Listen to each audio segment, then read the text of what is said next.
नी मैं ठीक नहीं आ तेरे बिन। लाइव हो गया हूं मैं। सत श्री अकाल वीरो, की हाल चाल तुहाडा? सारिਆਂ ਨੂੰ सत श्री अकाल। आजा काका ऋषिकेश लिखता है there is no substitute of yours. Thank you मेरे वीर, थैंक यू सो मच। नमस्कार, सत श्री अकाल। एक ओंकार पवन पुत्र धर्मेंद्र सिंह, तानू भी दिलों दिलों प्यार बई काका, दिलों प्यार बई। पुत्र सीपीओ की नोटिफिकेशन कल आ गई आ ते तुसी तैयारी कर दो, नाल मेरे चलते रहो, प्यार नाल चलते रहो, सारी कहानियां तुहानू समझा जाऊंगी। आ जाओ जी, आ जाओ। अर्जुन कहंदा सी तुहाडे पढ़ाउण दे तरीके दा मैं दीवाना हाँ। सो नाइस ऑफ यू।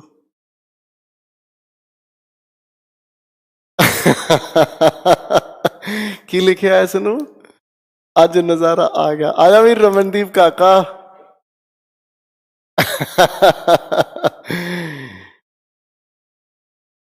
आयो सारे काके।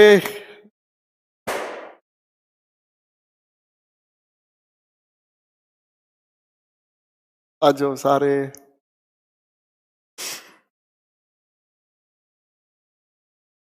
Thank you Agnish, thank you so much. आ जाओ सारे ही सारे, मौजा ही मौजा लेनी अज। अज मैं माहौल बनाना है आज। आ जाओ सारे शिकारे आ जाओ। पंजाब से कौन कौन है? पहले पंजाब से आने वाले लोग जरा है। गबरू होंदे हैं, पंजाब दे पुत नहीं होंदे, पंजाब दे गबरू होंदे हैं। नलायक, कुछ पता नहीं तेनू। हाँ भाई शिकारी हो, आ जाओ भाई। मैं तो सर की स्माइल का डाई हार्ड फैन हूं। Thank you buddy, yo man. Thank you thank you thank you. So nice of you. प्रीत सत श्री अकाल पुत्र।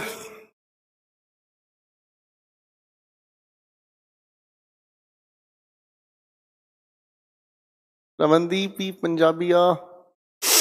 चलो एक छोटी सी गल करदा मैं तुहाडे गल। आज सारे बच्चे सोच रहे होंगे कि सब पंजाबी क्यों कर रहे हैं। भाषा पर hello Dhananjay, you are from Odisha. Bhojpuri कल बोलूंगा, आज मेरा पंजाबी मूड है, आज मैं पंजाबी में बात करूंगा। सो नाइस ऑफ यू। जो इतनी सारी बातें आप दिल से लिखते हैं तो इतनी सारी बातें आप लिखा करो यार, फेसबुक पर फॉलो करो यार, अभी अभी फेसबुक पर फॉलो करो फटाफट से। फेसबुक पर मेरी आईडी फॉलो करो, सर्च करो गोपाल वर्मा नाम से आपको आईडी मिलेगी। और यो यो हनी सिंह नाल मैं सोखे गाने गाँदा सी उथे।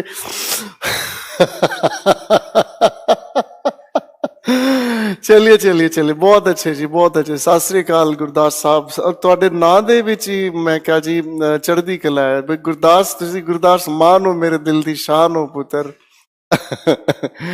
आ जाओ आ जाओ आ जाओ आ जाओ। स्टूडेंट से सर हिंदी बोलो प्लीज। ओके डियर स्टूडेंट, मैं आपका गोपाल वर्मा आप सभी के सामने इंग्लिश की बात करने के लिए फिर से हाजिर हुआ हूँ। समय बचाने के लिए कहानी शुरू करते हैं। खैर ये तो थोड़ा सा हंस इसलिए रहा हूँ क्योंकि भैया कहानी लेके जानी है बहुत लंबी चौड़ी। तो मैंने सोचा थोड़ा सा माहौल बन लेगा, हंस लेंगे आपके साथ। चलिए लेडीज एंड जेंटलमैन, कहानी को शुरू करते हैं। हम लोगों ने कमेंट वाले सेक्शन पर अब थोड़ा सा अपने हाथों को रोकें और मुद्दे की बात शुरू करते हैं। लेडीज एंड जेंटलमैन, इडियम्स आप लोगों के साथ हम लोगों ने कल डिस्कस की कलरलेस एस्पेक्ट को लेकर। आप लोगों के इडियम्स की एक शीट दी गई है ग्रीन कलर के नाम पर। तो बच्चों आओ इस ग्रीन कलर की शीट को फटाफट से डिस्कस कर लेते हैं। 7 इडियम्स आपको दिए गए हैं, एक एक करके हम इनको डिस्कस करते हैं, फिर माहौल सेट करेंगे अपनी पढ़ाई का। ठीक, तो सबसे पहला हमारे सामने मैं ईडीएम वाली शीट की बात कर रहा हूं। ईडीएम्स वाली जो शीट है, शीट नंबर 4 पर हम काम कर रहे हैं, ठीक है। और ईडीएम नंबर 4 पर हमारे सामने सबसे पहले लिखा टू बी ग्रीन। क्या लिखा बच्चों, पढ़ो जरा। टू बी ग्रीन, तो इसका मतलब समझ में आता है इनएक्सपीरियंस्ड। इनएक्सपीरियंस्ड या फिर अगर हम कहें तो एक ऐसा इंसान जो इमैच्योर है। फाइन, अगर हम कहने की कोशिश करें that person is green in this job, ठीक है, इसका मतलब वो उसको एक्सपीरियंस नहीं है। दूसरी इडियम लिखी है बच्चों, ग्रीन विद एनवी। इसको अगर हम कहें ग्रीन विद एनवी तो इसका मतलब होता है फुल ऑफ एनवी। एनवी का मतलब अगर हम कहें तो एक जलन होती है, और एनवी एक ऐसी जलन होती है जब आप किसी दूसरे के पोजेशन को देखकर जलते हैं। जैसे कि आपके दोस्त के पास, अगर आपके दोस्त के पास एक महंगी गाड़ी है और आपके पास एक दूसरी गाड़ी है, तो आप उसकी गाड़ी को देखकर थोड़ा सा जेलस फील करते हैं, आपके दिल में थोड़ा थोड़ा सा चिंगारी कोई भड़के। एक नेक्स्ट कैटेगरी पर हम काम करते हैं जिसे ग्रीन विद एनवी का मतलब है फुल ऑफ एनवी या फिर अगर हम कहें तो जेलसी। जैसे इन दोनों शब्दों में फर्क होता है, बात करेंगे बाद में। Give someone the green light, इसका मतलब टू अलाउ समवन, ठीक है ना जी, टू अलाउ समवन। जब आप किसी को किसी काम के लिए इजाजत देते हैं वो इस कैटेगरी में आता है। एक अगला शब्द आता है grass is always greener on the other side. इसका मतलब क्या समझ में आता है, जब हम देखो ये तो एक नॉर्मल सी इडियम है कि दूसरे की थाली में ज्यादा खाना लगता है या दूसरे की जिंदगी में ज्यादा सुख महसूस होता है ना। तो इसका मतलब होता है to assume the other person more happy. जब आप किसी दूसरे इंसान को ज्यादा खुश देखना या महसूस करते हैं अपने से, तो उसे हम लोग उसी को कॉन्टेक्स्ट को हम कहते हैं grass is always greener on the other side. एक अगली कैटेगरी आती है जिसे हम कहते हैं ग्रीन बेल्ट। ग्रीन बेल्ट की अगर हम बात करते हैं तो एक ऐसा एरिया, एन एरिया, ये तो हर जगह पर मिलती है green belt, an area surrounded by trees. जिस एरिया के चारों ओर बहुत सारे ट्रीज लगा दिए जाते हैं उसे हम ग्रीन बेल्ट कहते हैं। फाइन। एक अगली बात आती है दोस्तों जिसे हम कहते हैं ग्रीन थंब। ग्रीन थंब की अगर हम बात करते हैं बिल्कुल जी, समवन एडिक्टेड टू गार्डनिंग।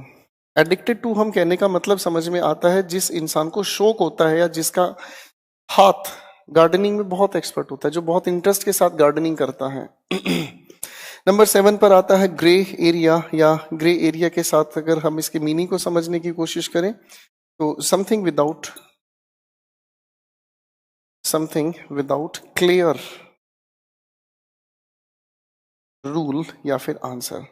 यानी कि एक ऐसी बात जिसका कोई क्लियर आंसर हमें नहीं मिलता, जिसका कोई क्लियर रूल हमें नहीं पता, बिना नियम के या बिना आंसर के जब कोई बात हमारे सामने कही जाती है। ठीक है बच्चों, चलिए फिर इस बातचीत को हम लोग थोड़ा लेकर आगे, जो बात आगे हमें लेकर चलनी है उसे समझने की कोशिश करते हैं। आप एक बार इससे फटाफट से नजरें निकाल लीजिए। छोटी छोटी इडियम्स थी जो ग्रीन कलर के बेसिस पर हम लोगों से पूछी जाती हैं।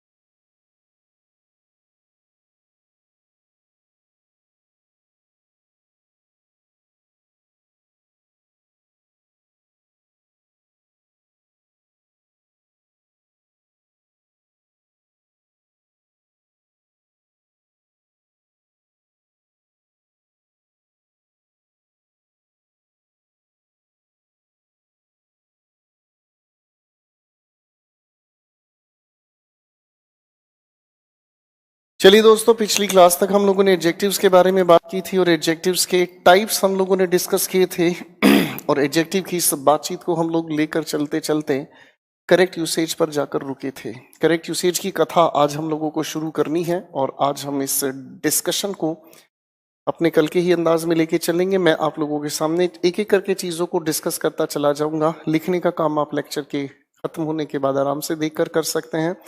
टोटल फोकस आपका मेरी बातों पर हो, आपके कान में हेडफोन्स हो, हर बात के साथ आप मेरे साथ साथ जहां मैं आप लोगों को बुलवाना चाहूँ आप बोलने का काम करें, जिससे आपका और मेरा दोनों का समय बचे और हम लोगों का एक बहुत खूबसूरत पिकअप मेंटेन हो। चलिए दोस्तों, कहानी शुरू करते हैं करेक्ट यूसेज पर।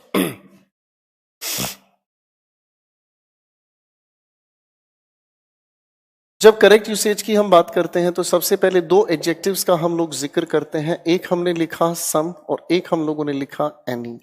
जब सम की हम बात करते हैं तो सम और एनी दोनों का शाब्दिक अर्थ एक ही होता है, कुछ कुछ ये यूज होते हैं एट्रीब्यूटिव। कल की क्लास में हमने समझा था कि एडजेक्टिव के बेसिकली दो फंक्शंस होते हैं, एक नाउन से पहले जिसे एट्रीब्यूटिव फंक्शन हम कहते हैं, एक वर्ब के ठीक बाद जिसे प्रेडिकेटिव फंक्शन हम कहते हैं। सम और एनी का जो फंक्शन है बेसिकली पेपर हमसे पूछता है एट्रीब्यूटिवली, ए का मतलब एट्रीब्यूटिवली जब हम इसे यूज करते हैं तो नाउन से पहले, अब किस तरह का नाउन हो, चाहे लिखा हुआ नाउन काउंटेबल हो चाहे लिखा हुआ नाउन अनकाउंटेबल हो, तो इनसे पहले हम सम का यूज करते हैं। ठीक इसी तरह एनी के साथ भी हम लोग काउंटेबल या अनकाउंटेबल कोई भी नाउन यूज कर सकते हैं। आगे हम चले तो सम का यूज हम करते हैं सिंगुलर या प्लूरल किसी भी नाउन की तरह से, लेकिन एनी का जिक्र करें तो ये यूज होता है सिर्फ और सिर्फ सिंगुलर नाउन के साथ। ठीक है, अब इनके जो बेसिक डिफरेंस शुरू होते हैं वो यहां से शुरू हुए कि हम सम का जब जिक्र करते हैं तो ये एक पॉजिटिव सेंटेंस के लिए यूज होने वाला शब्द हुआ। एनी का अगर हम लोग यूज करने की कोशिश करें तो इसको हम लोग यूज करते हैं दोस्तों नेगेटिव सेंटेंस के लिए। अब अगर इन दोनों के फर्क को हम समझने की कोशिश करें, जैसे अगर मैं कहना चाहूं आई सॉ सम बुक्स, तो इसी सेंटेंस को अगर मैं नेगेटिव बनाना चाहूं तो आई, नेगेटिव बनाने के लिए हमने कहा डिड नॉट सी, जैसे ही नेगेटिव के लिए नॉट हमने यूज किया, हटाकर इस सम की जगह हम लोगों ने लिखा एनी, और इस एनी के मुताबिक इस बुक्स को भी हम लोगों ने सिंगुलर किया बुक। ठीक है जी, अरे हाँ है ना, छोटी सी बात थी। अगर मैं कहने की कोशिश करता हूं they asked for some sugar, अब देखो इसी लिखे हुए सेंटेंस को अगर नेगेटिव हम बनाने की कोशिश करें तो they did not ask for, अब देखो नेगेटिव होने की वजह से इस सम को हटाकर हमने चुना एनी, शुगर है ही अनकाउंटेबल तो अनकाउंटेबल इसके जिक्र में साथ साथ हमने लिखा। फिर हम लोगों को याद आती है एक अगली बात कि नेगेटिव सेंटेंस बनाने की जगह कभी कभी हम लोग कुछ नेगेटिव वर्ड्स का भी यूज करते हैं। थोड़ा ध्यान से इस चीज को देख लीजिए, ये आपके लिए काफी इंपॉर्टेंट बात है। कुछ नेगेटिव वर्ड्स भी हैं जो अपने आप में ही नेगेटिव हैं, अगर हम इनका यूज करते हैं तो हमें नॉट का यूज करने की जरूरत नहीं है। ऐसे शब्दों की अगर मैं लिस्ट बनाना चाहूं, never, seldom, hardly, rarely, rarely, scarcely अगर और भी शब्दों की हम बात करें तो काफी सारे ऐसे नेगेटिव शब्द हैं, और कई सारे नेगेटिव शब्दों में अगर हम बात करना चाहें तो ऐसे नेगेटिव शब्दों के लिए अगर हम देखें तो हम लोग एनी का यूज करते हैं। जैसे अगर मैं कहने की कहूं शी हार्डली नोज सम फॉर्मूले, तो आप अगर इस सेंटेंस को ध्यान से देखने का काम करें तो हार्डली एक अपने आप में यूज किए जाने वाला शब्द नेगेटिव है, इसका यूज करें तो नेगेटिव का मतलब ये नॉट बताने का ही काम करता है, और इसी की वजह से सम को हटाकर आपने चुना एनी। देखो एक बात याद आ रही है, नाउन में हमने समझा था ये शब्द अपने आप में प्लूरल है, एनी लगाने की वजह से इसको हम सिंगुलर बनाने की कोशिश करेंगे, और ये हुआ हमारी तरफ से एक शब्द तैयार, सिंगुलर फॉर्मूला। क्लियर होगी बातचीत? फाइन। इसी सम और एनी का एक फर्क और हम लोगों से एग्जामिनेशन पूछता है, उसे भी थोड़ा ध्यान से समझने की कोशिश करते हैं। जैसे मान लीजिए आप अपने घर गए और आप सभी के सभी लोग इकट्ठे बैठकर डिनर कर रहे हैं, सभी के सभी लोग बैठकर इकट्ठे डिनर कर रहे हैं, और अचानक से आप सारे तो एक साथ बैठे हैं और बेडरूम से अगर मान लीजिए कोई आवाज आपको सुनाई दे तो आपका सवाल क्या होगा? इज देयर समवन या फिर इज देयर एनीवन? क्या सवाल पूछेंगे? ये सोचने की बात है। फाइन। अच्छा, अगर मान लीजिए आपके घर पर कोई मेहमान आता है तो आप उस मेहमान से एक सेंटेंस पूछते हैं, would you like to have something, या फिर आप क्या कहते हैं? एनीथिंग। क्या पूछते हैं? Would you like to have something और एनीथिंग? इस बात को लेकर एक नियम तैयार होता है, ध्यान से समझने का काम करें। हमारे सामने लिखे हुए किसी भी सेंटेंस के अंदर जब भी हम किसी डाउट को रिफ्लेक्ट करते हैं, किसको रिफ्लेक्ट करते हैं? डाउट को रिफ्लेक्ट करते हैं तो डाउट को रिफ्लेक्ट किया जाता है एक प्यारे से शब्द से एनी, चाहे हमारा सेंटेंस पॉजिटिव, इससे फर्क नहीं पड़ता, ठीक है। और अगर हम किसी भी इंसान के सामने मेंटेन करते हैं रिक्वेस्ट या फिर ऑफर, तो रिक्वेस्ट या ऑफर को मेंटेन करने के लिए हम लोग शब्द यूज करते हैं दैट इज कॉल्ड सम। और अधिकतर ऐसी जो बातचीत है वो इंटेरोगेटिव सेंटेंसेस में ही पूछी जाती है। आप अपने घर पर हैं, सारे लोग इकट्ठे बैठ के खाना खा रहे हैं, बेडरूम से अगर कोई आवाज आए तो आप उस आवाज को कंफर्म करेंगे, डाउट है कि होना तो कोई नीचे, फिर आवाज किसकी। इसी लिहाज से आप लोग यहाँ पर यूज करते हैं एनीवन। आप किस घर पे मेहमान आए, आप उससे पूछते हैं would you like to have something और एनीथिंग। बात रिक्वेस्ट या ऑफर की है, इसीलिए आप लोग यहाँ क्या चुनते हैं, समथिंग। बड़े ध्यान से इस बातचीत को देखें, फिर चलते हैं आगे। देखें, सुने, समझें। लिखने का काम प्लीज रिक्वेस्ट है आराम से करें।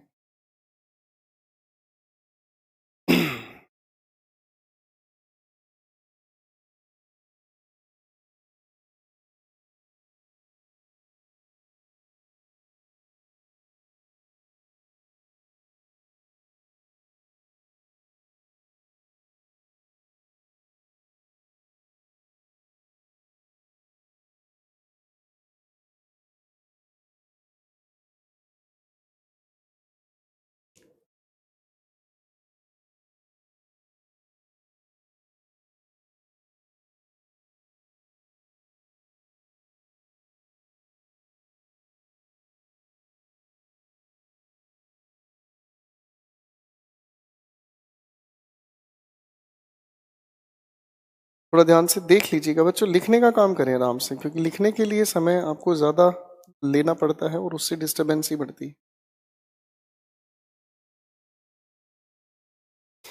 चलिए दोस्तों, मुझे लगता है सम और एनी के डिफरेंस को हम लोगों ने समझा। काउंटेबल, अनकाउंटेबल और सिंगुलर प्लूरल होने के छोटे छोटे कायदे किस तरीके से एग्जामिनेशन हमसे पूछता है।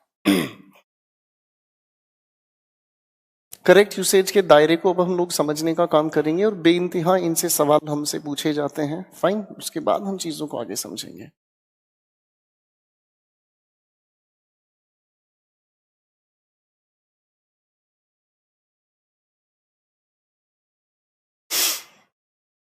मैं आपके सामने कुछ फ्रेजेस लिख रहा हूं, उन फ्रेजेस को थोड़ा ध्यान से देखने की कोशिश करें और जो सही आपको नजर आए तो अपनी जबान से सही जवाब दें, और नहीं है तो ना। बिल्कुल आप लोग कमेंट्स पर ध्यान ना दें बच्चों, कमेंट्स का ध्यान मैं बीच में आप लोगों से लेता रहूंगा। कमेंट पर ध्यान देना आपका टाइम वेस्ट है। दूसरी बात, आपका साथ साथ लिखना टाइम वेस्ट है। मैं जहां आपको कहूं लिखो तो आप लिखना, अदरवाइज बिल्कुल ध्यान से सुनते रहें, जवाब देते रहें। ध्यान से सुनना, जवाब देना, ये भी अपने आप में काफी है।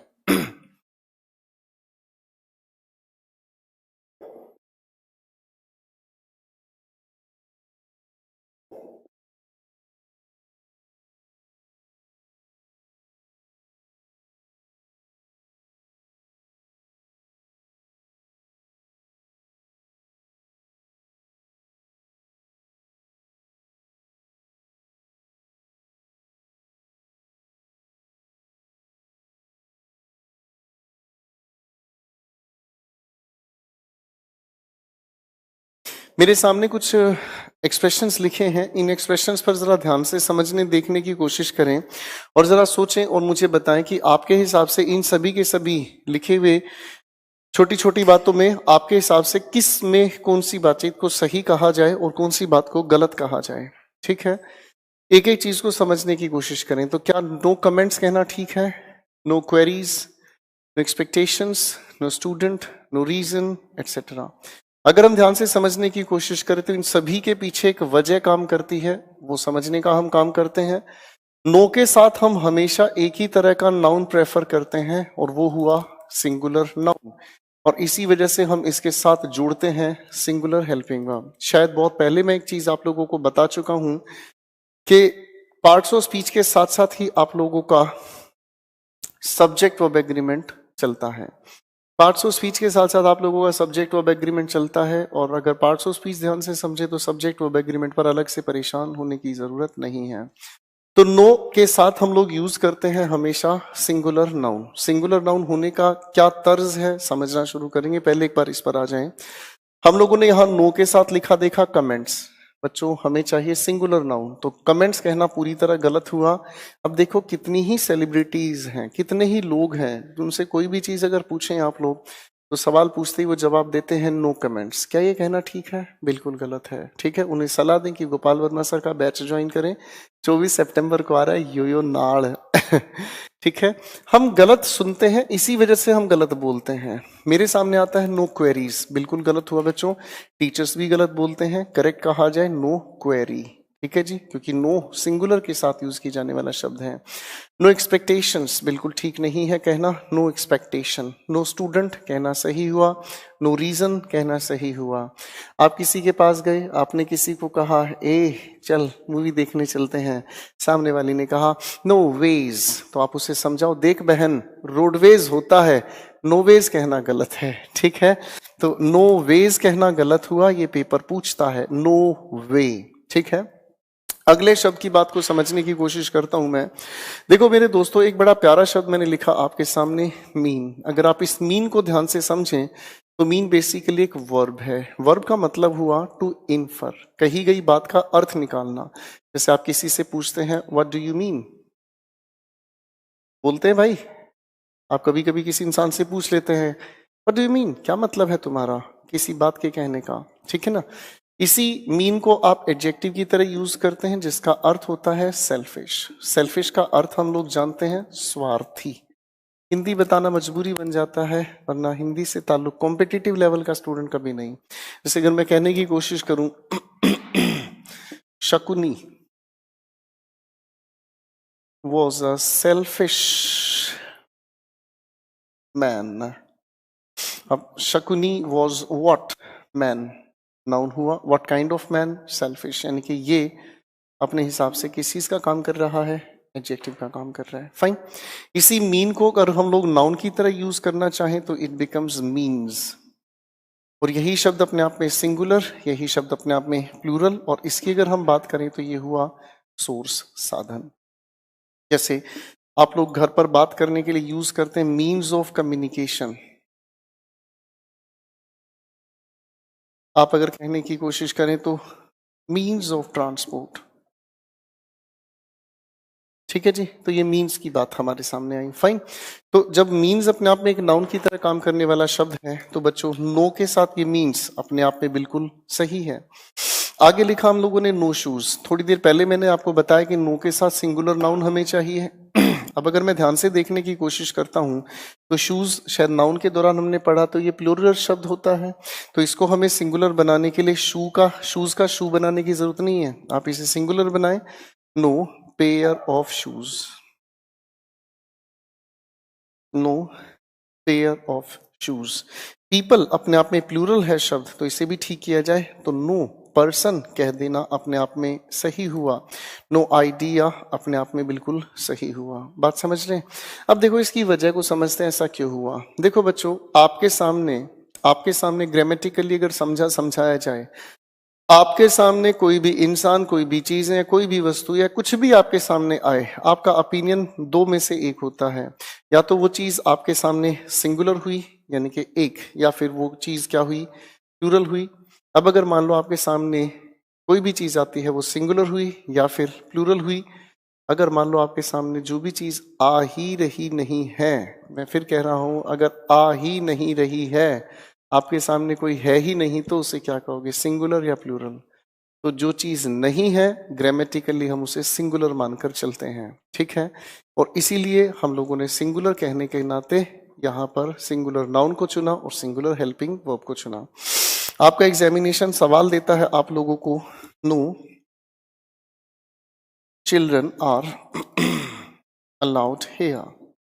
तो भैया इस नो के साथ जब आपने चिल्ड्रन को मना ही कर दिया है तो कोई बच्चा होना ही नहीं चाहिए वहां पर उस जगह पर, तो इसका मतलब नो के साथ चाइल्ड अगर आप कहोगे ज्यादा बेहतर है। नो का मतलब नहीं, और जब कोई चाइल्ड है नहीं तो सिंगुलर की बात करो, और इसीलिए आर को हटाकर ज्यादा बेहतर हुआ कहना इज। ठीक है बच्चों, पेपर आपके सामने एक सवाल और देता है, जैसे मैं अगर कहूं no boy and no girl is are in his her their class. अगर इस सेंटेंस को मैं थोड़ा ध्यान से देखूं तो अभी अभी हमें एक बात समझ में आई कि नो का मतलब है ही नहीं, और जो है ही नहीं उसको हम लोग फिलहाल के लिए सिंगुलर मानकर चलते हैं। कायदे से अगर देखा जाए तो नो के साथ बॉय हमने जोड़ा, नो के साथ अगर हमने बॉय को जोड़ा तो इसका तो कोई मीनिंग रहा ही नहीं, खत्म। अब अगर इसका मीनिंग नहीं रहा तो इसके साथ जो एंड जुड़ रहा था इसका भी मीनिंग नहीं रहा। बात को ध्यान से समझना, मीनिंग नहीं है। अब अगर इसका मीनिंग नहीं है तो सब्जेक्ट के नाम पर भले ही लिखा हो, जब मीनिंग ही नहीं तो क्या काम करना है। तो हम लोग अब मीनिंग के आधार पर आगे चले तो नो के साथ गर्ल हमें जुड़ा हुआ देखा। अब इसी गर्ल के अकॉर्डिंग इज हमने यूज किया, इसी गर्ल के अकॉर्डिंग हमने आगे आर का यूज किया। ये आपका पेपर क्वेश्चन देता है। फिर ध्यान से सुने, नो जिस शब्द के साथ हम लोग जोड़ते हैं वो है ही नहीं, और जो नहीं है उसे हम सिंगुलर मानते हैं। ठीक, अब यहां पर लिखा है no boy and no girl. अब देखो ध्यान से समझ में आएगी बात कि नो के साथ अगर बॉय लिखा है, अगर ये एंड नो गर्ल लिखा नहीं होता तो नो बॉय अपने आप में सब्जेक्ट की जगह कुछ तो रखूंगा मैं। नो बॉय अगर यहां लिखा है तो इस नो बॉय को लिखने का मतलब मुझे समझ में आता है कि कोई बॉय है ही नहीं। जब कोई बॉय नहीं है तो इसका कोई मीनिंग ही नहीं रहा। आगे एंड लिखा है तो इसका भी मीनिंग नहीं रहा। ठीक है, तो बचा सिर्फ और सिर्फ क्या चीज, नो गर्ल। अब इस नो गर्ल के मुताबिक आपने इस को चुना और इसी के मुताबिक आगे हर को चुना। बड़े ध्यान से एक बार इस कहानी को देख लीजिए, फिर आगे चलते हैं।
मुझे उम्मीद है कि आप लोगों को ये कहानी का हिस्सा समझ आ गया होगा। खैर, एग्जामिनेशन इसको बार बार पूछता है, थोड़ा ध्यान रखें। और लास्ट क्वेश्चन जो हमने डिस्कस किया है ये तो एग्जामिनेशन बार बार पूछता ही है। मैं फिर कह रहा हूँ, पार्ट्स ऑफ स्पीच के आधार पर ही सब्जेक्ट वर्ब एग्रीमेंट तैयार किया जाता है। और कुछ टीचर्स, कुछ स्टूडेंट्स पहले दिन से ही सब्जेक्ट वर्ब एग्रीमेंट समझना समझाना शुरू करते हैं। बर्बाद है वो खेल। जिन लोगों ने पार्ट्स ऑफ स्पीच को समझने का आनंद नहीं लिया वो भैया सीधे तुक्के लगाना सीखते हैं, रट के बैठ जाते हैं और सोचते हैं वो बहुत अच्छा काम कर रहे हैं। खेल खराब है। आगे मैं मिलाना चाहूंगा कुछ और एडजेक्टिव्स के साथ। मैं कुछ सेंटेंसेस लिख रहा हूं, अपने विचार बनाएं, सोचें, फिर मैं आंसर्स पर काम लेकर चलूंगा।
मैंने आपके सामने 5 सेंटेंसेस लिखे हैं, एक बार फटाफट से नजरें निकाल लें और अपना माइंडसेट करें, फिर चीजों को इन्वेस्टिगेट करते हैं।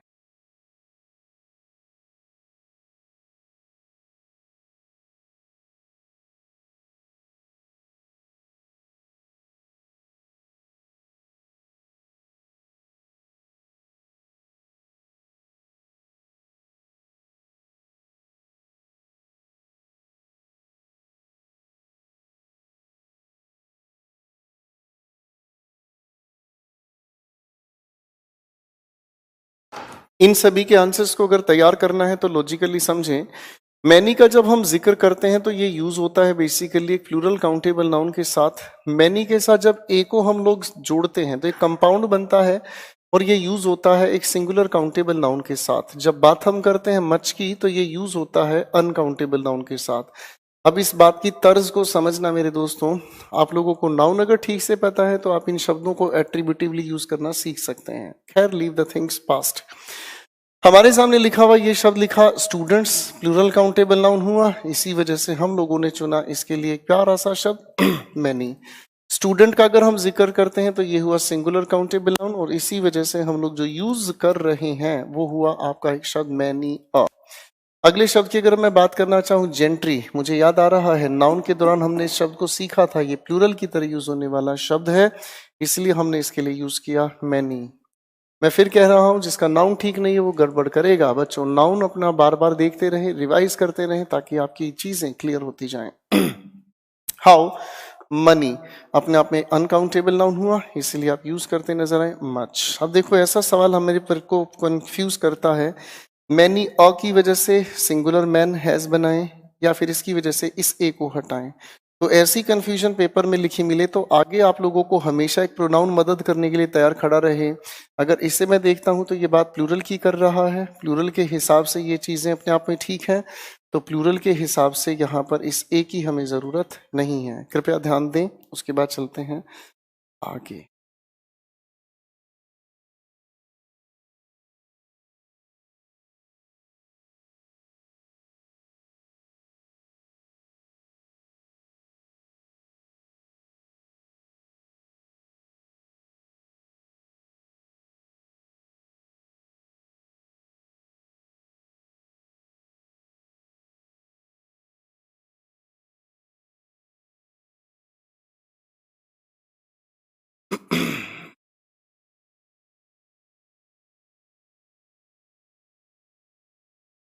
एडजेक्टिव्स के करेक्ट यूसेज एग्जामिनेशन आप लोगों से पूछता है, ये आपके पेपर का फेवरेट भी बन जाता है। एक अगली बात को आप लोगों से मैं मिलाने की कोशिश करता हूं, और अगली जो बातचीत है हमारे सामने काफी सारे शब्दों से मैं मिलाना चाहूंगा। First, former, foremost, latter, last, latest. थोड़ा सा शब्दों पर ध्यान दीजिएगा प्लीज।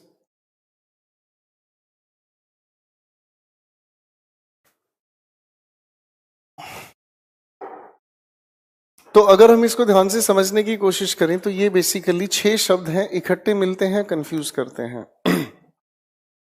जब हम इस फर्स्ट की बात करते हैं तो फर्स्ट का मतलब हमें समझ में आता है कि जब हमारे सामने बहुत सारे लोग हैं, क्या कहा, बहुत सारे लोग हैं या बहुत सारी चीजें हैं, उनके क्रम की हम बात करते हैं, और इसके क्रम में जो सबसे पहले आया उसे हम फर्स्ट से बताते हैं। इसका मतलब ये समझ में आता है, ये बताने की कोशिश करता है क्रम, जब संख्या हमारे सामने 2 से ज्यादा हो। ठीक है, तो 2 से ज्यादा की संख्या में जो सबसे पहले मिला उसे फर्स्ट हमने कहा, और जो सबसे आखिर में हमें मिला उसे हम लोगों ने कहने की कोशिश की लास्ट। यानी कि ये भी हमें बताने की कोशिश करता है ऑर्डर, और ऑर्डर को ही शायद हम हिंदी में कह सकते हैं क्रम। ठीक है, मैं अगर इस बात को कायदे से समझने की कोशिश करूं तो एक सेंटेंस लिखा जा सकता है, who is the first PM of India. Basically is ना कहकर यहाँ वॉज होना चाहिए।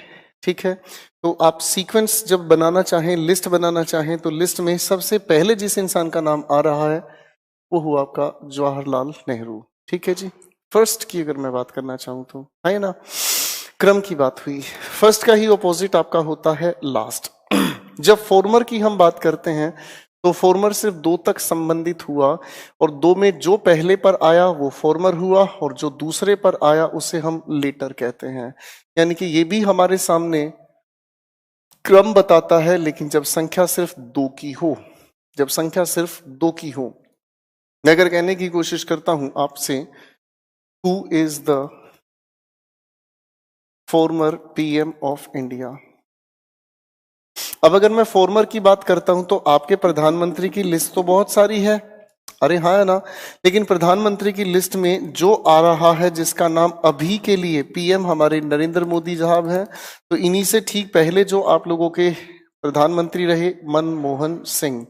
बात यहाँ पर ये समझ में आ रही है कि हम फॉर्मर लेटर दो के ही क्रम की बात में लेकर चलते हैं।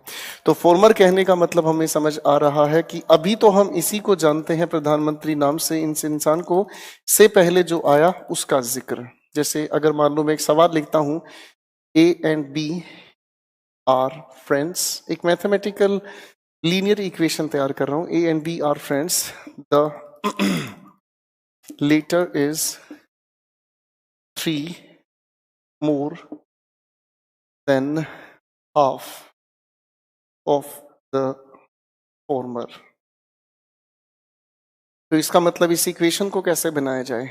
देखो बच्चों, लेटर बात करता है, जब दो के क्रम की मैं बात करूं तो लेटर बात करता है जो क्रम में दूसरे पर आए, फॉर्मर हम बात करते हैं जो दो के क्रम में पहले पर आए। तो इस हिसाब से अगर इक्वेशन तैयार किया जाए, लेटर का जिक्र पहले लिखा, इज इक्वल्स टू 3 मोर, ये हुआ 3 more than half of the former. Is my point clear?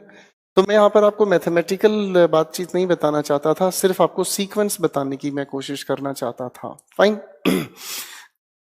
जब फॉरमोस्ट की हम बात करते हैं तो फॉरमोस्ट का मतलब हमें समझना होता है मोस्ट रिमार्केबल। मोस्ट रिमार्केबल का मतलब होता है जिसका जिक्र सबसे ज्यादा महत्वपूर्ण बनता है, जिसका जिक्र सबसे ज्यादा महत्वपूर्ण पड़ता है। जैसे अगर मैं आपसे सवाल पूछना चाहूं, who is the foremost teacher in your life, तो आप उसी टीचर का जिक्र करोगे जिसने आपकी जिंदगी में सबसे ज्यादा नॉलेज देने की कोशिश, आपके लिए सबसे ज्यादा कंसर्न, आपके लिए दिल जान से मेहनत की। मैं अगर सवाल आपसे पूछूं, who is the foremost member of your family, तो भाई फॉरमोस्ट कहने का मतलब जिससे आप प्रेरित हैं। फाइन। जैसे अगर मैं सवाल पूछने की कोशिश करूं, हु इज द फॉरमोस्ट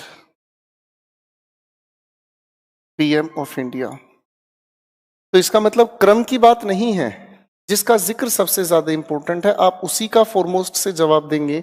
हो सकता है कुछ लोग नाम का अगर जिक्र करें तो कुछ लोग इंदिरा गांधी का जिक्र कर सकते हैं, कुछ लोग हो सकता है तो नरेंद्र मोदी का जिक्र कर सकते हैं, हो सकता है आप में से कोई इंसान अटल बिहारी वाजपेयी का जिक्र कर सकते हैं, जो आप चाहे वो नाम ले सकते हैं, इससे कोई फर्क नहीं पड़ता। जब हम इस लेटेस्ट की बात करते हैं दोस्तों, तो लेटेस्ट सिर्फ और सिर्फ टाइम की बात करता है। जैसे अगर मैं आपसे सवाल पूछूं, what is the latest news, तो लेटेस्ट के साथ अगर मैं न्यूज को जोड़ने की कोशिश कर रहा हूं तो लेटेस्ट का मतलब टाइम की जानकारी हुई, और टाइम के आधार पर ये हमें मीनिंग तैयार करता है, उसे हम कहते हैं रिसेंट। क्या कहते हैं? तो लेटेस्ट का मीनिंग यहाँ पर रिसेंट तैयार हुआ कि अभी अभी हाल ही की खबर कौन सी है।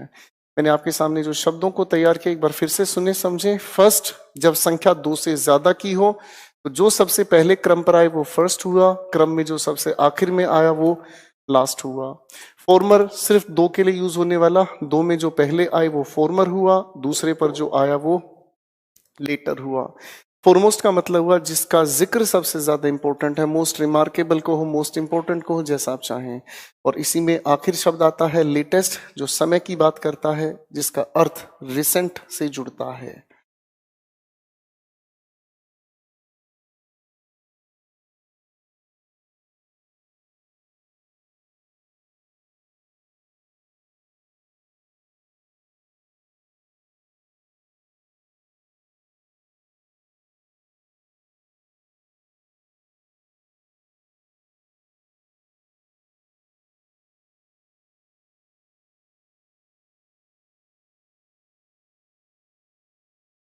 चलिए दोस्तों, उम्मीद करता हूं इन छोटे छोटे शब्दों को आप लोगों ने देख लिया होगा, समझ लिया होगा।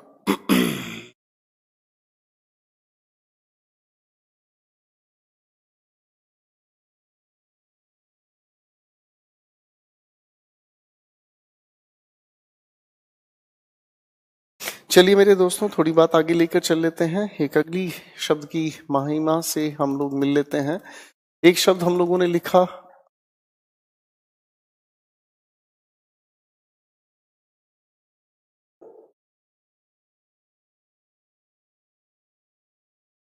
मैंने आपके सामने 4 शब्द लिखे हैं दोस्तों, और इन शब्दों को समझने की कोशिश करने से पहले मैं कुछ एक सेंटेंसेस आपके सामने लिखना चाहूंगा। थोड़ा सा ध्यान लगाएं, अपने आंसर सोचने की कोशिश करें, फिर मैं आपको इनके फर्क समझाने की कोशिश करूंगा।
इन सभी के सभी सेंटेंसेस में देखो बच्चों, लिखने पे टाइम वेस्ट ना करें, मैं फिर कह रहा हूं, बड़े ध्यान से सोचने की जरूरत नहीं है।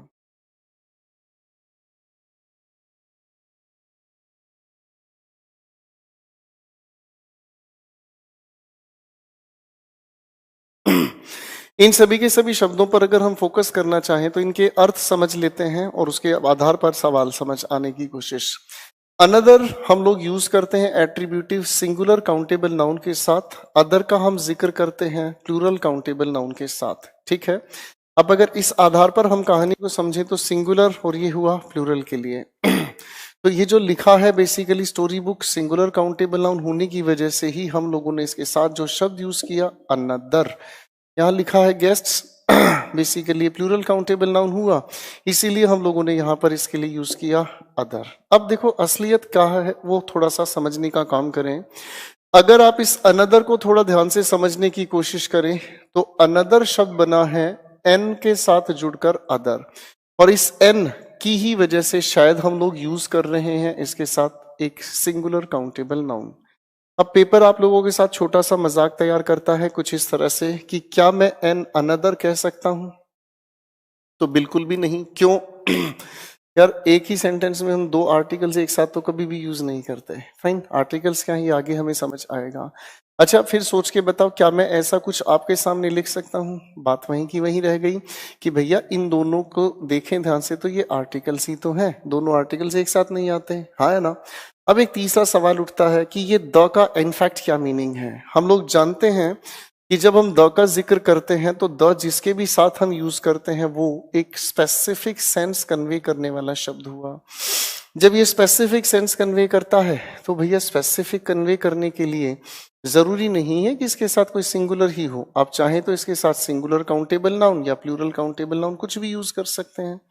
ठीक है, अब लिखो क्वेश्चन नंबर 3 पर आए। Girish gave me an another example, जरूरत ही नहीं है, इतना ही काफी है क्योंकि ये सिंगुलर का ताल्लुक रख रहा है। The another aspect of the same story was nice. अब अगर ध्यान से हम समझें तो एक ही कहानी का जो दूसरा पहलू आप बताओगे तो वो शायद स्पेसिफिक सेंस कन्वे कर रहा है, तो एन की हमें जरूरत नहीं, द अदर कह देना सही। In one hand he carried an umbrella and in, अब देखो ध्यान से, एक इंसान के 2 हाथ हुए, एक हाथ में अगर वो अम्ब्रेला लिए है तो दूसरा हाथ तो आपका स्पेसिफिक हुआ। अब अगर दूसरा हाथ स्पेसिफिक हुआ, इसी के ताल्लुक में आप लोग द के साथ मेंशन करना चाहेंगे other.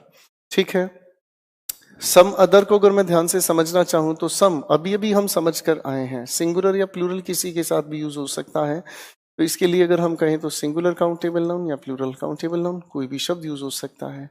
You should try some other dresses, ज्यादा अप्रोप्रिएट है, ठीक है ना जी। सम अदर का मतलब कोई भी ड्रेस जो आपको समझ आए, फाइन। तो छोटी सी बात है, एक बार देख लीजिएगा फिर चलते हैं आगे।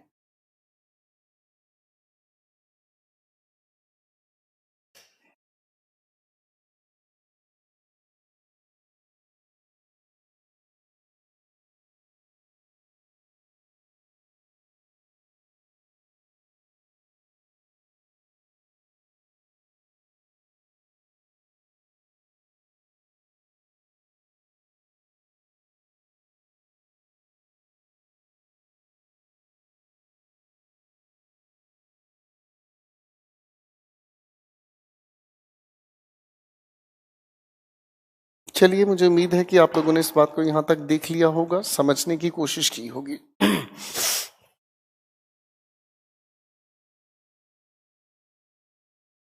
लाइव क्लास का यही फायदा होता है कि स्टूडेंट्स अटेंटिवली सुनते चले जाते हैं, देखते चले जाते हैं, और यही समझने का काम है।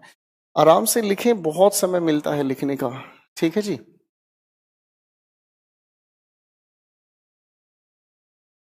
दो शब्द इसी कैटेगरी से और हम लोगों को जुड़े हुए दिखाई देते हैं। एक मैंने कहा फर्दर, एक शब्द मैंने कहा फार्दर। फर्दर और फार्दर की अगर हम बात करते हैं तो ये शब्द बड़े प्यारे हैं, और इन शब्दों को थोड़ा ध्यान से, इन शब्दों को अगर हम समझने की कोशिश करें तो इन शब्दों के अंदर छोटी छोटी चीजें जुड़ती हैं। मैं अगर इस बात को समझने का काम करूं तो फर्दर का जब हम जिक्र करते हैं तो फर्दर बताने की कोशिश करता है एक सीक्वेंस के बारे में, फाइन। सीक्वेंस के बारे में अधिकतर हम इसके साथ यूज करने की कोशिश करते हैं अनकाउंटेबल नाउन, ठीक है बच्चों। और अगर हम इसके साथ डिस्टेंस की बात करते हैं तो डिस्टेंस भी हमारा सीक्वेंस में ही मेंशन किया जाता है। आगे हम इसके साथ हमेशा एक शब्द को जिक्र में लाते हैं, टू।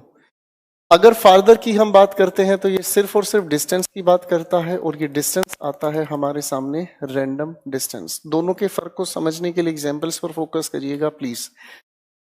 जैसे अगर मैं एक डिस्टेंस की बात करना चाहूं, डिस्टेंस नहीं, पहले एग्जाम्पल की बात करता हूं। मैंने आपसे पूछा what is your further, what is your further question. अब ध्यान से देखने की कोशिश करें, क्वेश्चन के साथ फर्दर लिखने का मतलब क्या हुआ, आपने जो अभी तक कहा या पूछा, मैं इसी सीक्वेंस में अगला सवाल आप लोगों से पूछ रहा हूं, इसलिए फर्दर कह देना अपनी जगह बिल्कुल सही है, राइट। अगर मैं कहने की कोशिश करूं एक छोटी सी बात, रैंडम डिस्टेंस की बात करना चाहूं, तो एक छोटा सा सवाल तैयार होता है। मैंने आपके सामने कहा गोवा इज फार्दर, और इसके साथ हम हमेशा देन का यूज करते हैं, गोवा इज फार्दर देन। अगर हम आगे लिखने की कोशिश करें, Goa is farther than Patna from Delhi. तो ध्यान से देखने की कोशिश करना, दिल्ली से पटना दूर है, दिल्ली से गोवा दूर है, पर ज्यादा दूर क्या है, शायद हम समझते हैं गोवा। अगर आप इसको थोड़ा सा मैप पर देखने की कोशिश करें, दिल्ली इस तरफ, पटना थोड़ा इस तरफ हुआ, ठीक है, थोड़ा दाएं बाएं हो सकता है, गुस्सा ना हो, और गोवा मैप में नीचे की तरफ। तो पॉइंट ऑफ व्यू क्या हुआ, रैंडम डिस्टेंस। रैंडम डिस्टेंस का मतलब हुआ एक चीज कहीं और है और दूसरी चीज कहीं और है, फाइन। अच्छा, इसी चीज को अगर मैं सीक्वेंस में मेंटेन करने की कोशिश करूं तो एक छोटा सा सेंटेंस मैंने आपके सामने लिखा, Chandigarh is further to Ambala from Delhi. तो सर दिल्ली से अंबाला, अंबाला से आगे आता है चंडीगढ़, राइट। ये सीक्वेंस में आने वाली बात है, अरे हाँ है ना। तो ये छोटी सी एक बात है फर्दर और फार्दर के जिक्र में, एक बार इसे फटाफट से आप देख लीजिएगा, फिर मैं चलता हूं लेकर बात आगे।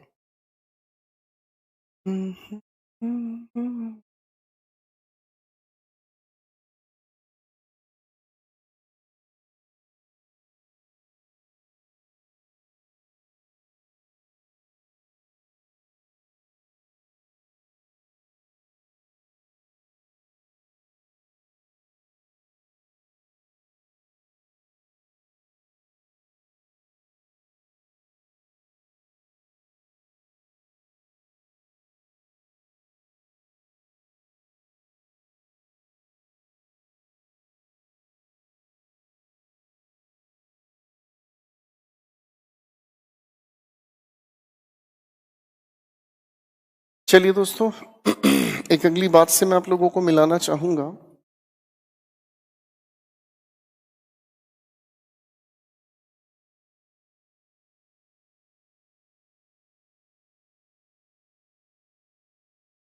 इस बात को थोड़ा ध्यान से समझने के लिए तैयार रहें। ये बहुत खूबसूरत बात है और अधिकतर एग्जामिनेशंस में ये पूछा जाता है।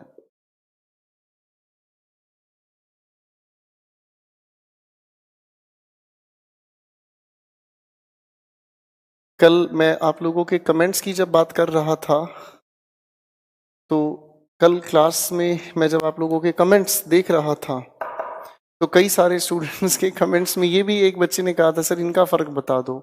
मैं आप लोगों को बताऊंगा तो सब कुछ, लेकिन मैं इस चीज को देखकर बड़ा अचरज में था कि स्टूडेंट्स को कहीं पर भी अगर पढ़ाया गया है तो उन्हें कितनी बुरी तरीके से डैमेज किया है। अब आप यहां पर आने के बाद इस चीज को समझने, ध्यान से समझना भाई साहब, आप लोगों ने एडजेक्टिव्स के बारे में डेफिनेशन पढ़ी, अरेंजमेंट सीखी, टाइप्स को सीखा, करेक्ट यूसेज बनते कैसे वो सीखे, और उसके बाद ये कहानी आ रही है। कॉमन सेंस लगाना इस बात पर। और जिन स्टूडेंट्स को डैमेज किया जाता है, मुझे लगता है कि एडजेक्टिव के नाम पर कहानी शुरू की और सीधी ये बकवास शुरू कर दी। बातचीत में तो गड़बड़ है। दोस्तों, जो मैं कहना चाहता हूं वो बात बिल्कुल स्पष्ट है। सीखो सीक्वेंस में, सीखो सिस्टमैटिक तरीके से, ठीक है, और आधारभूत जानकारी जोड़ते हुए सीखोगे, कभी मार नहीं खाओगे। ठीक है, मैं फिर एक बात कहना चाहूंगा, मेरा किसी से कोई कंपैरिजन नहीं है। सब टीचर्स अपनी अपनी तरफ से मेहनत करते हैं, जिसको जो पढ़ाना है वो पढ़ा रहा है, मुझे किसी से कोई लेना देना नहीं है। मेरा अपना रास्ता मुझे प्यारा है, ठीक है। और इसीलिए बार बार कहता हूं, किसी से कोई कंपैरिजन करने की जरूरत नहीं है। किसने क्या करा है, हो सकता है उन्होंने अपनी नॉलेज जितनी हद तक समझी है वो करा रहे हैं।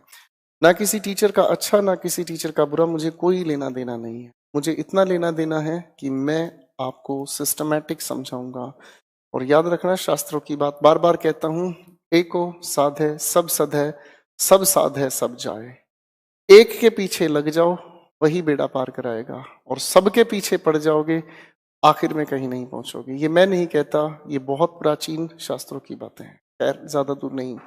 मेरे सामने 6 शब्द लिखे हैं, प्लीज लिखने का काम छोड़ दीजिएगा, फिर कह रहा हूं, ठीक है। मेरे सामने 6 शब्द लिखे हैं, इन 6 शब्दों के अर्थ, फंक्शन समझने की कोशिश करते हैं। हमारे सामने लिखे हुए इस लिटिल और फ्यू की अगर हम बात करें, तो लिटिल एट्रीब्यूटिव होता है अनकाउंटेबल नाउन का, फ्यू एट्रीब्यूटिव होता है प्लूरल काउंटेबल नाउन का। और यही जो फर्क है वो सभी पर लागू होता है। अब इनके अर्थ की अगर हम बात करें, तो लिटिल का अर्थ समझ में आता है ऑलमोस्ट निल। इसका अर्थ हमने तैयार किया ऑलमोस्ट निल। जब निल हो ही गया है तो इसकी जो मीनिंग या सेंस तैयार हुई, नेगेटिव सेंस, यानी कि अर्थ निकलता है न के बराबर। यानी कि किसी चीज का होना या किसी चीज का ना होना वो एक समान है। यानी कि किसी चीज का होना या किसी चीज का ना होना वो एक समान है। हो या ना हो, बिल्कुल एक ही बात हुई। जैसे ही हम लोगों ने इसके साथ आर्टिकल ए को कंपाउंड किया, तो कंपाउंड करने का मतलब समझ आता है एटलीस्ट सम। जब एटलीस्ट सम की हम बात करते हैं, तो सम का मीनिंग अभी अभी हम लोगों ने समझा था, ये कन्वे करता है पॉजिटिव सेंस। यानी कि ये जो भी हमारे सामने थोड़ा संख्या या मात्रा आती है, थोड़ा पर जिससे काम चल जाए, वो थोड़ी संख्या या मात्रा जिससे आपका काम चल जाए, जिससे आपको ये ना लगे कि ये चीज है ही नहीं, पर थोड़ी संख्या से काम चल जाए। जब हम इस द लिटिल या द फ्यू की बात करते हैं, तो द का ध्यान रखा जाए कि द जब भी हम यूज करते हैं तो ये कन्वे करता है एक स्पेसिफिक सेंस। और स्पेसिफिक सेंस में जब हम इसे यूज करते हैं, तो स्पेसिफिक सेंस बताने वाले शब्दों की अगर हम बात करें, तो स्पेसिफिक सेंस में याद रखना बच्चों, जब भी इस शब्द का हम लोग जिक्र करते हैं तो इसके साथ एंटीसीडेंट नाम की एक चीज आती है, और स्पेसिफिक बनाते ही हम लोग इसके साथ रिलेटिव प्रोनाउन पिछली क्लासेस में सीख कर आए थे। लिख रहा हूं कुछ सेंटेंसेस, साथ साथ समझने की और आंसर्स बनाने की कोशिश करें, फिर मैं डिस्कशन करना शुरू करूंगा।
मैंने आपके सामने कुछ सेंटेंसेस लिखे हैं, अपने आंसर्स मेंटली तैयार करें। प्लीज अपने आंसर्स लिखने की कोशिश ना करें, सिर्फ इसके बारे में सोचें, फिर मैं आपके साथ डिस्कस करना चाहूंगा।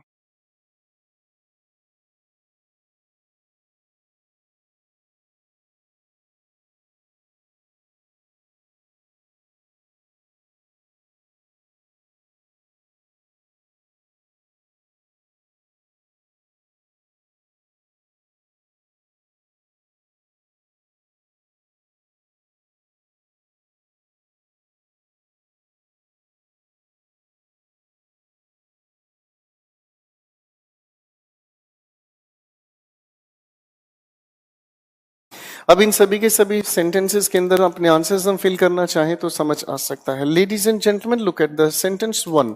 Rahul drank water from the glass. अब देखो, वाटर अपने आप में अनकाउंटेबल नाउन हुआ, इसी वजह से लिटिल, आ लिटिल या द लिटिल से ही अब आंसर तैयार करेंगे।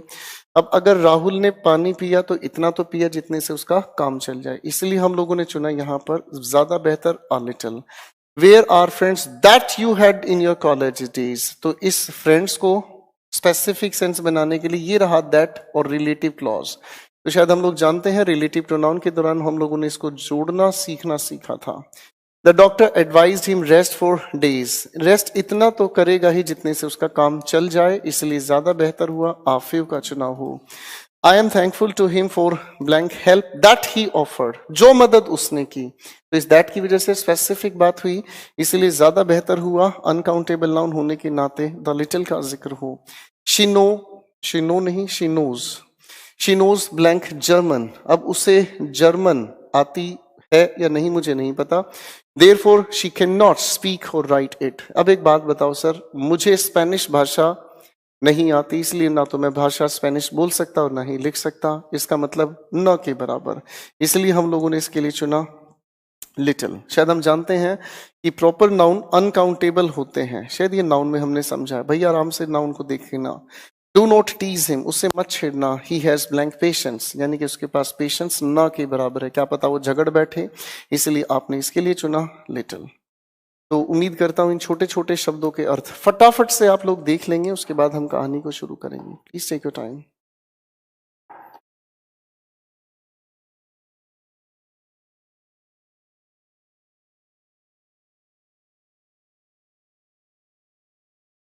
द लिटिल और द फ्यू का तो बिल्कुल सीधा सटीक रास्ता है भैया, रिलेटिव क्लॉज जुड़ा मिलता है दैट के साथ, ठीक है जी। और एक ही बार में इसकी पकड़ मिल जाती है, देखना सीखना समझना। दीपक साहब थोड़े से कमेंट्स दिखाएंगे, बच्चों से थोड़ी सी गुफ्तगू कर लें, है ना। 1 घंटा हो गया लगातार चलते हुए, कोई बेहोश तो नहीं हो गया। ओ यार चंडीगढ़ वाली ये नी तेरी करागी हथियार दे खड़े।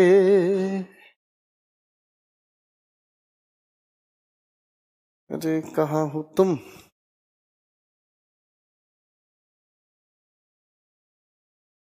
धर्मेंद्र सिंह क्या कमेंट का रिप्लाई करें, बताओ बेटा। आप कहते हैं सर ऐप आप मेरे कमेंट का रिप्लाई नहीं करते, बताओ क्या रिप्लाई करूं। सवाल ही बेवजह का है।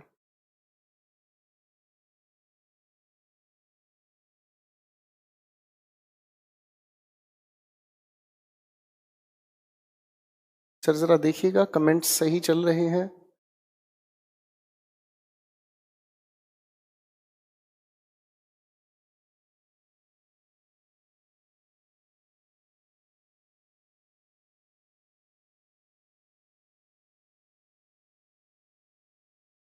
क्या नेट इशू आ रहा है।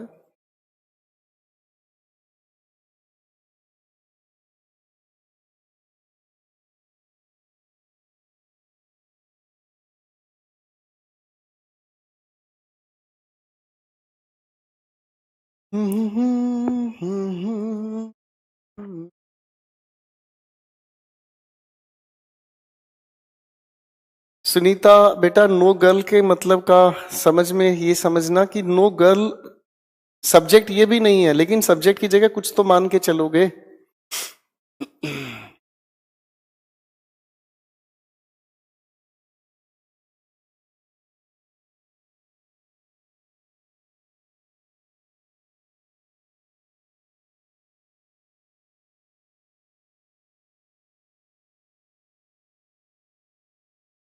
So nice of you.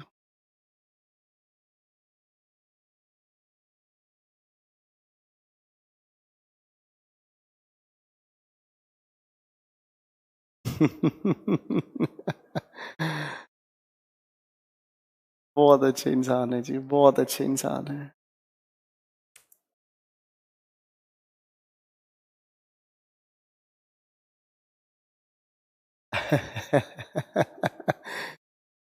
so nice of you।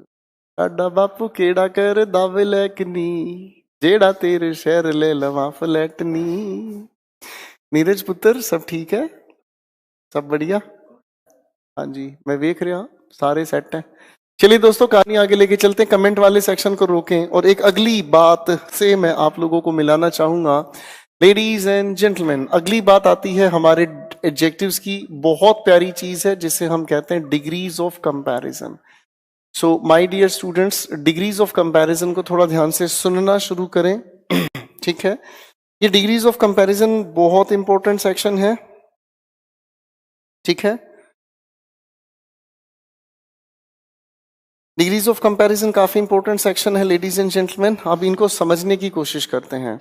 Basically degrees of comparison को अगर हम समझने का काम करें तो डिग्रीज ऑफ कंपैरिजन 3 हिस्सों में बढ़ती हैं और तीनों के तीनों का नाम सुन लीजिएगा। ठीक है, डिग्रीज ऑफ कंपैरिजन के 3 हिस्से सामने आते हैं। एक हुआ हमारे सामने पॉजिटिव डिग्री, दूसरी की अगर हम बात करें तो इसे हम कहते हैं कंपैरेटिव डिग्री, और तीसरे की अगर हम बात करें तो सुपरलेटिव डिग्री। तीनों की तीनों डिग्रीज हैं। धीरे धीरे इनको समझने की कोशिश करेंगे हम लोग एक एक करके। एडजेक्टिव्स का ये जो लेवल अब हम तैयार कर रहे हैं ये काफी खूबसूरत लेवल होगा और इस लेवल पर हम डिग्रीज ऑफ कंपैरिजन को समझेंगे और साथ साथ ये भी याद रखना इसके बहुत अच्छे से अच्छे पेपर में क्वेश्चंस देखने को मिलते हैं। मैं उम्मीद करता हूं पेशेंस के साथ आप सुने, समझेंगे और सीखेंगे। डिग्रीज ऑफ कंपैरिजन 3 अलग अलग लेवल पर काम करती हैं। मैं कहानी शुरू करना चाहूंगा डिग्रीज ऑफ कंपैरिजन में आपके साथ मिलकर पॉजिटिव डिग्री के आधार पर। ध्यान से सीखें, समझें। सबसे पहले हम लोग समझने का काम कर रहे हैं एक प्यारी सी डिग्री जिसे हम लोग कहना चाहें तो पॉजिटिव डिग्री। जब पॉजिटिव डिग्री की हम बात करते हैं तो पॉजिटिव डिग्री अपने आप में है क्या, थोड़ा ध्यान से समझने की कोशिश करें। इसकी छोटे छोटे चेक पॉइंट्स हैं। इस पॉजिटिव डिग्री की अगर हम बात करें तो no comparison at all. Positive degree में किसी से कोई कंपैरिजन नहीं होता, यानी कि ये जिसकी भी है उसकी इंडिविजुअल क्वालिटी है। ये जिसकी भी है उसकी इंडिविजुअल क्वालिटी है। फाइन, जैसे अगर मान लीजिए मैं एक सेंटेंस लिखने की कोशिश करूं, Shekhar wears a black shirt. मैं अगर कहने की कोशिश करूं एक दूसरा सेंटेंस, राधा इज ब्यूटीफुल। अब अगर इस सेंटेंस की मैं बात करना चाहूं तो बड़ा प्यार से समझ आ सकता है। शेखर वियर्स व्हाट, व्हाट का जवाब मुझे दिया शर्ट ने, singular countable noun. What kind of shirt, ये आपके सामने एट्रीब्यूटिव एडजेक्टिव रहा और इसी की वजह से शायद आर्टिकल ए यूज किया, आया ना, एट्रीब्यूटिव एडजेक्टिव। अब इस एट्रीब्यूटिव एडजेक्टिव को एट्रीब्यूटिव एडजेक्टिव ना कहकर मैं इसको एक नए नाम से जानूंगा, पॉजिटिव डिग्री। फाइन, मैंने आपसे पूछा राधा इज ब्यूटीफुल, राधा कैसी है, आपने कहा राधा का प्रेडिकेटिव एडजेक्टिव हुआ। अब मैं इसे प्रेडिकेटिव एडजेक्टिव ना कहकर इसे पॉजिटिव डिग्री कहूंगा। कायदे से इस बात को समझने का काम करें। जिन एडजेक्टिव्स को हम अभी तक एट्रीब्यूटिव और प्रेडिकेटिव कहकर आए थे, हम उन एडजेक्टिव्स को एट्रीब्यूटिव प्रेडिकेटिव ना कहकर अब पॉजिटिव डिग्री के नाम से जानेंगे। पॉजिटिव डिग्री का मतलब क्या हुआ, हमने अभी अभी समझने का काम किया, यानी कि जिसका कोई कंपैरिजन नहीं होता। आपके दिल में एक सवाल उठेगा, सर इनका नाम बदलने की क्या जरूरत थी। मेरे दोस्तों, हम लोगों ने बहुत पहले, जब बचपन में हम पढ़ते थे तो हम लोगों ने बहुत पहले सीखने की कोशिश की काउंटिंग। थोड़ा वक्त बीता, इसी काउंटिंग को हमने कहा नेचुरल नंबर। एक छोटी सी जीरो जोड़ दी, यही बना आपका होल नंबर। पॉजिटिव माइनस एक ही नंबर लाइन पर ड्रॉ किए, इंटीजर्स। सवाल ये है कि सर संख्या तो वही है, जैसे जैसे आप यूज बदलते चले गए नाम बदल गया। पॉइंट यही है कि जिसको अब तक हम एडजेक्टिव कहकर आए थे, अब उसे हम एडजेक्टिव ना कहकर अब उसी बातचीत को हम लोग कहने की कोशिश करेंगे पॉजिटिव डिग्री। चलिए दोस्तों, कहानी को समझने की कोशिश करना चाहूंगा मैं। कुछ सेंटेंसेस लिख रहा हूं, बड़े ध्यान से समझने की कोशिश करें। कायदा क्या है वो मैं समझाना शुरू करूंगा। फाइन।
मैंने आपके सामने कुछ सेंटेंसेस लिखे हैं और इन सेंटेंसेस को समझने की कोशिश करेंगे। थोड़ा ध्यान से देख लें और साथ कहानी को सुनना समझना शुरू करें।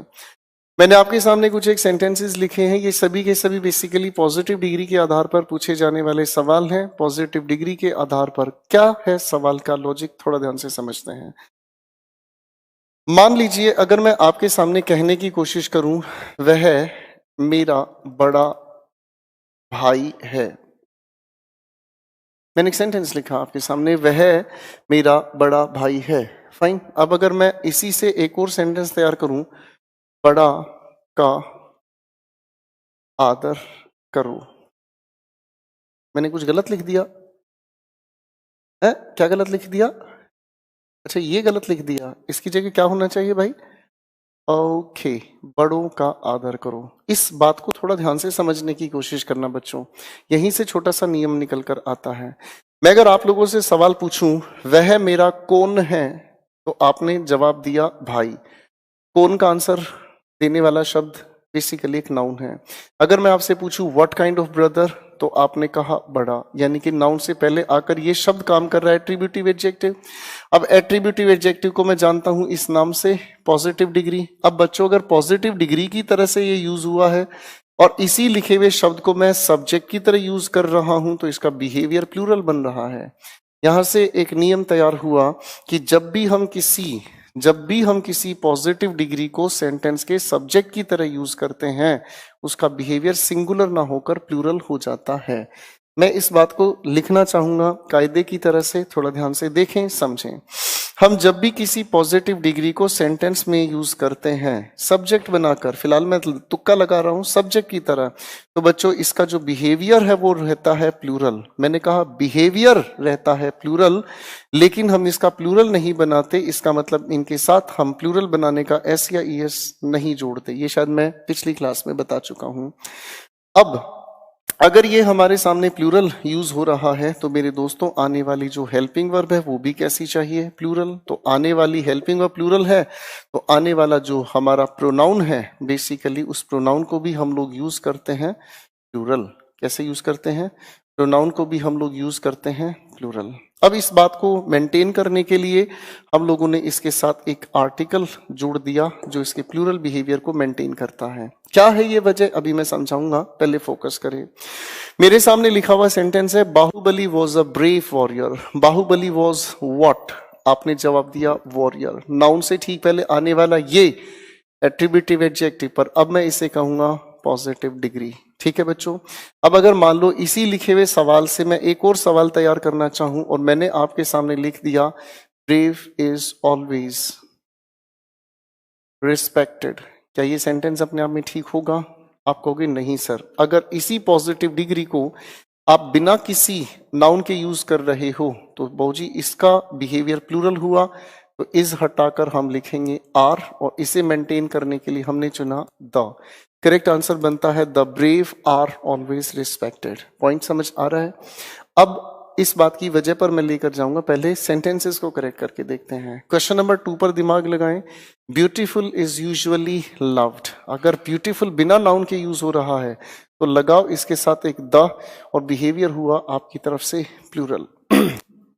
द मैड, अगर एडजेक्टिव का यूज हम कर रहे हैं बिना किसी नाउन के तो इसका बिहेवियर हुआ प्लूरल। प्लूरल होने की वजह से ये हुआ हैव, और प्लूरल होने की वजह से इसको हटाकर भी आप लोग लिखने का काम करेंगे दे आर। बात समझ कुछ कुछ आ रही है।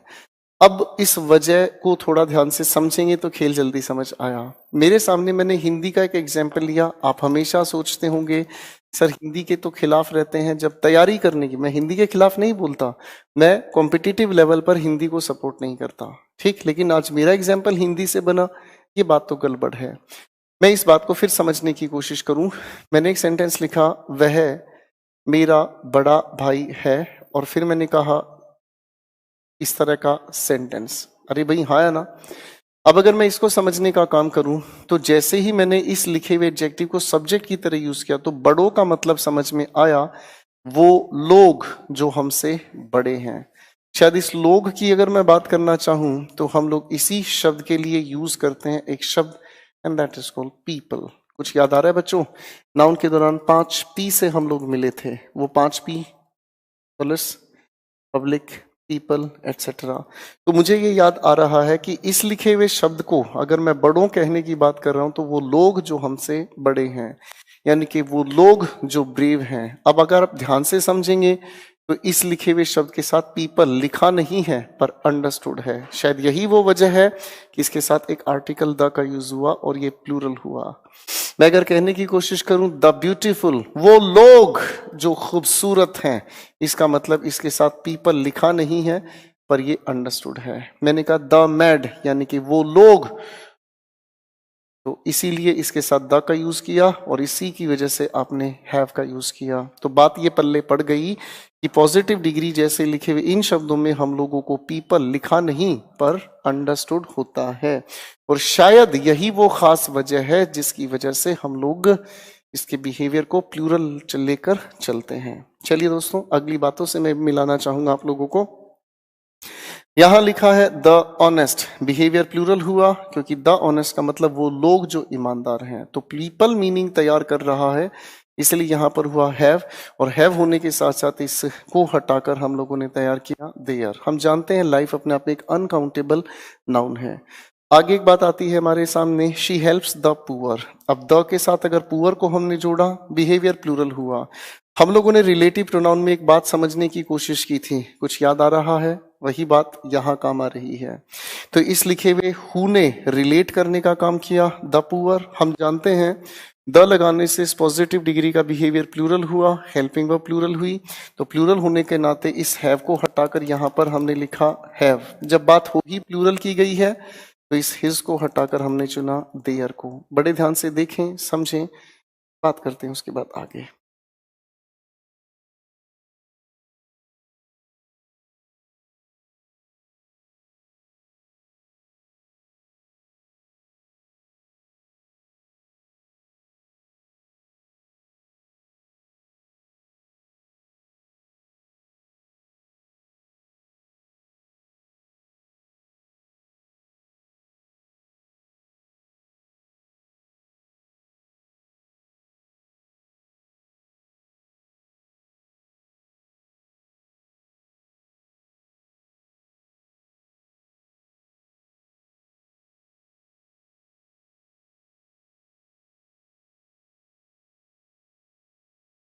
चलिए, मुझे उम्मीद है यहाँ तक की बातचीत को आप लोगों ने देख लिया होगा, समझ लिया होगा। कहानी को आराम से लिखें, ठीक है बच्चों?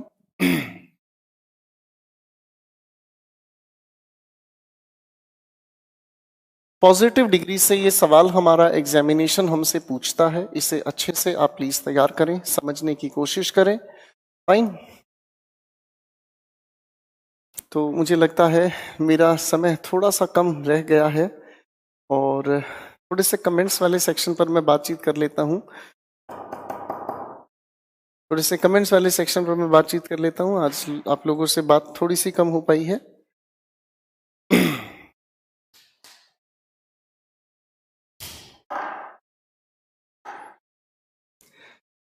तो जरा कमेंट्स वाले सेक्शन पर आए, देखना चाहूंगा, मैं सुनना चाहूंगा बच्चों के क्या तजुर्बे हैं अब तक के पढ़ने सीखने के माहौल के। आ जाइए।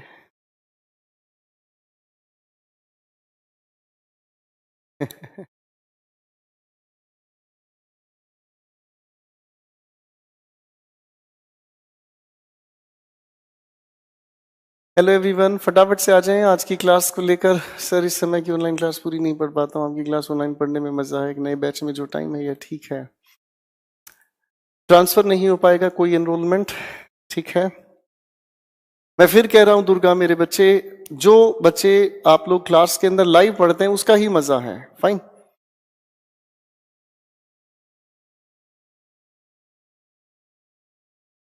आपने कहा हाउसेस कहना गलत होगा, एक बात बताओ यार, काफी सारे लोग एक घर में भी तो रह सकते हैं, कॉमन सेंस की बात है बेटा।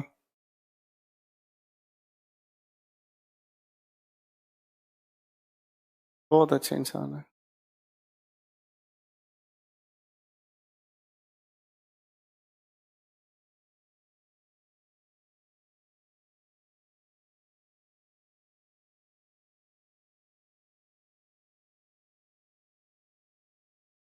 थैंक यू कपिल साहब, मध्य प्रदेश से हैं ये, पुलिस डिपार्टमेंट से हैं। थैंक यू कपिल साहब।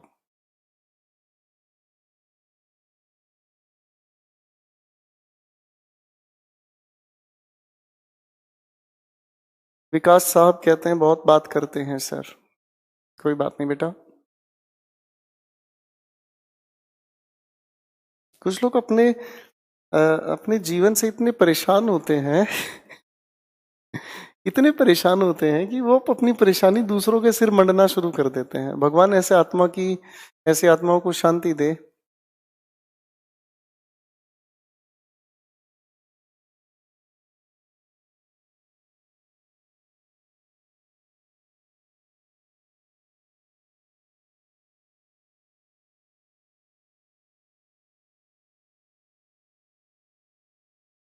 नाइस।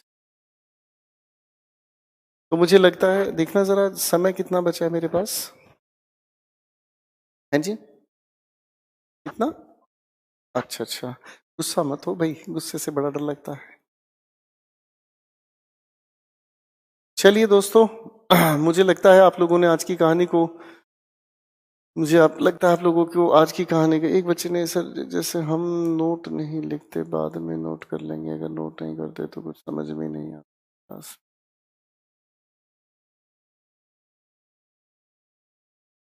चलिए, थैंक यू सो मच मेरे दोस्तों, आराम से पढ़ने की कोशिश करें। आज के लिए इतना ही। गुड नाइट, शुभ रात्रि। कल हम इसी कहानी को आगे लेके चलेंगे। Thank you again, God bless you, love you all.